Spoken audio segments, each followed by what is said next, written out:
Bumbuz dağ bulaqları, yaşıl çəmənlərdə otlayan qoyun quzu və onları müşahidə edən ney səsi, al-əlvan rənglərə bürünən çəmənzarlar, əlini uzatsan çatacaqmış kimi sırayla düzülən dağlar, masmavi səmada bir-biri ilə bəhsə girib qanad çalan quşlar və ilin tam da yay ayları. Bəli, belə çox gözəldir Daşkəsən yaylaqları. Daşkəsən dağları uzun illər yaylaq yeri kimi istifadə edilib. Cənub Qafqazın ən gözəl yaylaqlarından biri Daşkəsəndə, xüsusilə də Xoşbulaqdadır. Xoşbulaq yaylağına daş dövrünün insanları gəlib müxtəlif sahələrdə, əsasən də ovçuluqla məşğul olublar. Eramızdan əvvəl 3-cü minillikdə əhali Xoşbulaq yaylağına qalxıb və o zamandan da bu ənənə hələ də davam etməkdədir. Yay aylarında ölkəmizin düzənlik, aran bölgələrində havaların olduqca isti keçməsini və otlaq sahələrinin yem mənbələrinin kəsadlaşdığını nəzərə alaraq, ənənəvi heyvandarlıqla məşğul olan əhali daimi yaşayış yerlərini, kəndləri müvəqqəti tərk edərək sərin dağ bölgələrinə, geniş və bol otlaq sahələrinə köç edərdilər.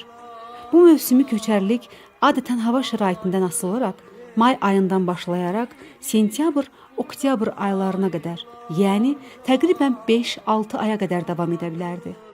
Qədim Gəncənin və Gəncəbasar əhalisinin ənənəvi yaylaq məskənləri indiki Göygöl, Gədəbəy və Daşkəsən rayonlarının yaylaqları olubdur. Bilavasitə heyvandarlıqla, kənd təsərrüfatı ilə məşğul olmayan rayon və şəhər əhalisinin də yetərincə böyük bir hissəsi yay aylarında illiklə yaylaqlara köç edir. Sənətkarlar, tacirlər, musiqiçilər, demək olar ki, əksər peşə nümayəndələri yaylağı özlərinə yurt seçir və yay ayları ərzində yaylaqlarımız bölgə əhalisinin mədəni və iqtisadi mərkəzinə çevrilir.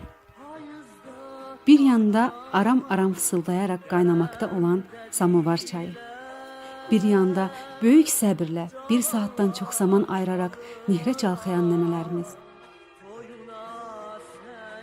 bir yanda üstü toz torpaq içində oynayan uşaqlar, bir yanda isə cincilin yığıb kətə hazırlığı görənlər. Cincilimdən bəhs etmişkən, cincilim yaz ayının vazkeçilməlidir. Çox müalicəvi bitkidir. Cincilim mədə bağırsaq üçün çox faydalıdır. Qaraciyərin isə dostudur. Cincilimin əla bir qutabı olur.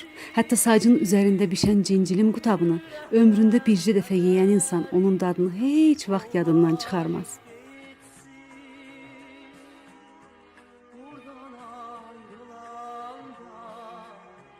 Yaylaqlarda təbiət bir başqa gözəldir. Bu gözəllikləri görmək üçün həmin anları yaşamaq, həmin yaylaqlarda, çəmənlərdə dolaşmaq lazımdır. Daşkəsənin füsunkar təbiəti əminəm ki, gələn hər bir qonağın zövqünə oxşayacaqdır.